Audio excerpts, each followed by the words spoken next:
Hi, it's James from Hidden Depths Coaching. I thought I'd do a wee video clip. What I thought I would talk about is how there's no such thing as a perfect life, perfect job, perfect marriage, perfect friendship, perfect health. You know, we all kind of strive for things to be perfect. And I think in doing that, what we do is we use a thing called evaluation and judgment. So we look at everything round about us and then we think that may be perfect, and then we use that as an evaluation of where we should be.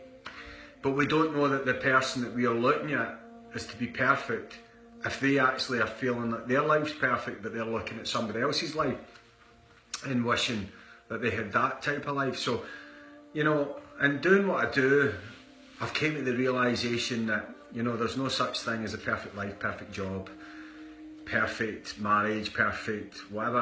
As I say, I work on two things: progression or recovery. And I think you're either progressing in life or you're recovering from something. And, you know, if you can do that, while you're progressing, you can enjoy it, you can keep growing. And then when you hit a stop, then if you can recover quickly, then to me that's you got yourself, you know, kind of together. And I'm often asked, you know, a couple of things. Some people say to me, wow, this must be the perfect job you've got. And then I'm met with another thing that's usually two ways. Either some folks say, that's the perfect job you're doing. And I think when the people that say that is people that would like to do something similar. Then I get met with another thing that's usually, I don't know how you do the job you do. It must be so draining. So, you know, it's always met with two things. And if I'm being 100% honest, it's both. It's both the perfect job and the hardest job as well. And it brought me back to a wee story. This is how I would describe being a coach. And it was a story that Tony Robbins told at a seminar. He was talking about how the FedEx building in America shut down. Like all the machine works. Years ago it was where everything worked on like conveyor belts. And it shut down, everything just packed in.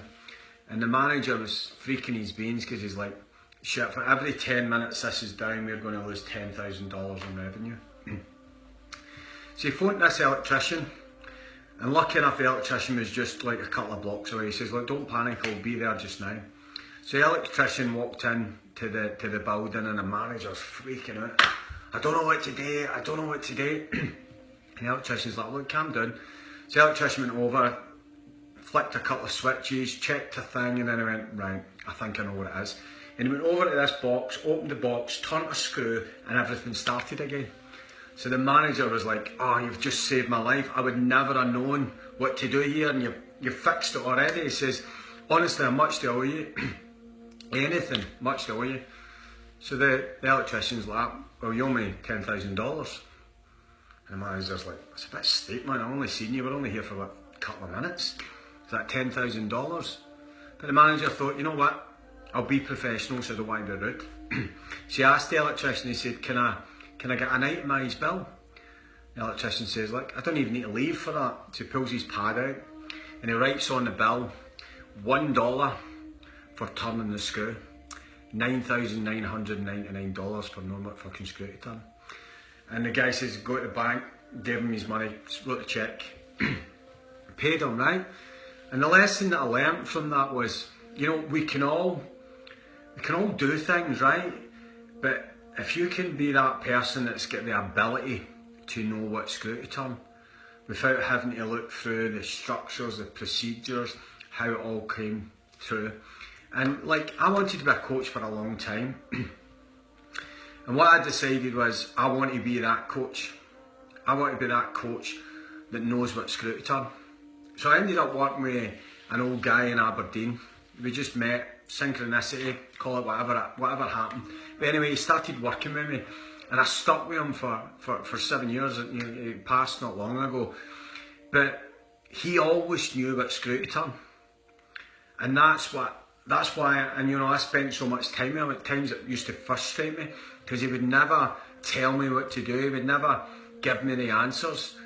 He just would always know where to go, and he would always know what question to ask, and I had to dig deep to find it myself. And what that developed in me as a coach, this is the good bit of being a coach. The good bit, well, for me being a coach, because a lot of folk think it's easier than what it is, and it's not, right? And you know, once you start getting into this, because here's what I believe, if you try and tell somebody or you coach somebody to do something that you're not doing yourself, you're going to feel heavy inside, and you're only going to be able to do that for so long before it kind of wears you out. But what it taught me was you don't always know the answers for everything, so you've got to keep progressing. And you know, in my 10 years of doing this, I've never went without a coach. I'm now working with somebody in Glasgow, you know, every 2 weeks. You know, I consistently go to acupuncture. And you know, this is what coaching's taught me. Coaching's taught me is you've got to keep learning if you want to know what screw to turn. And you can't keep getting back. It's annoying. It's not something that you can get back to a process, because one process could work in some person, but it's not going to work in the other one. So what I believe is the good bit of my job is I now know what screw to turn a lot of times, and very rarely did I get that wrong. But that's been built up over a long time of learning, discovering, and I'm still doing that, you know.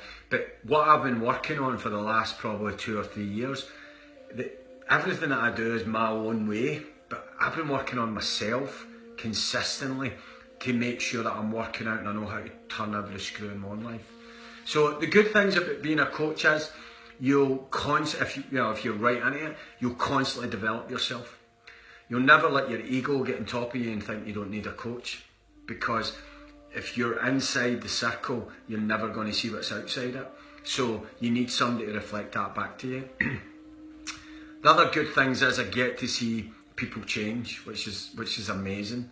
And I'm now starting to, because I've been doing it for a wee while now, I'm now starting to see that the ripple effect to what's happened.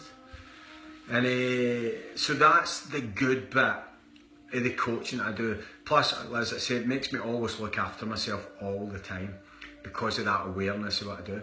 The bad bits about my job would probably be when you know you can help somebody but you can't help them. That's the hardest thing you need to get through, because I get a lot of emails, people begging me to say, look, can I come and see you one-to-one? But if I see more people, I'll not be able to turn that screw. If I grow too quick, I'll lose my ability doing that, and I can't sacrifice that, but it still hurts. It hurts when you know that you can, and I need to manage that, I need to recover from that very quickly, but it hurts when you know you've got the ability to help somebody, but you know if you go and help that person, it's going to lead to another, and then you're going to end up not being able to help anybody. So that's the toughest bit. And another tough bit is because of the type of job that you do, especially when you do big seminars, and there is a lot of energy you take on, a lot of emotional stuff, and sometimes at the end of the day and leading up to these big events, like things like my wife doesn't get to see the best version of me because so much of me is getting used up and doing what I do. But I've got a wee gauge of things, and the more it grows, the easier it's becoming, and that lets me know that I'm doing the right work on myself. So yeah, this is just a wee chat about that question that's getting asked quite a lot, because I know people are keen to get into personal development. What I would say is get into it, start it. What I would say about being a coach yourself, just make sure that you're your number one client, and if you ever think you've got to a bit that you know it all, then you've not learned enough yet. Because once you learn enough and it opens all that stuff up, you'll realise that you've got to keep going to different things to keep progressing. So that would be my advice on that, is that you keep progressing, you take your time, you go slow, and you wait until you're comfortable at a level before you jump to the next level. And what I've done over these years is developed some things that get people to know what screw to turn in themselves very, very quickly. So my next seminar is the 22nd of April, And you know, I done one in January, and because that was my first one of that size, I was nervous. I've now sorted all that stuff out, so I'm even more excited about this one, you know. And it's because I know I'm more developed than what I was when I done the last one. And every day it comes to my events, like the people at my last 2-day event, I'm a different person that done the first one like a year ago, a year before that. So, you know, constantly working to develop, to get better. But yeah, there is good things about my job, but there is very, very hard things.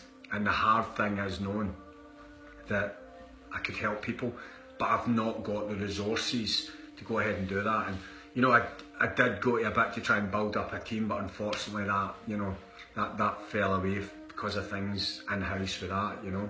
So yeah, that bit was another bit that was quite hard when you put that into something and then it doesn't work out. But if you're interested in becoming a coach, I would say to you, work on yourself. And when you work on yourself that hard, it's easy to work on other people. But you'll only ever help people to the level you're at yourself. And that for me was the best learning I ever got very, very early on. And I've not let that go. So the seminar, as I said, is the 22nd of April. And if you want a ticket, I think there's about 60 left. I've got over 130 odd sold, so it's amazing. So it doesn't matter if any more sells or not, but it'd be great because I promise you, what I'm going to do is I'm going to teach you how to turn some screws within yourself. And there's nothing outside of you. What I do is provoke stuff from within. There's nothing outside of you need to learn. You need to understand things inside, and when I turn that wee screw in you, you're going to turn it, and it's going to make you see things completely differently. So yeah, listen, it's exciting times. If you want to get involved, if you want to see what it's all about, you know, come and get your ticket at www.hiddendepthscoaching.com. Right, cheers, bye.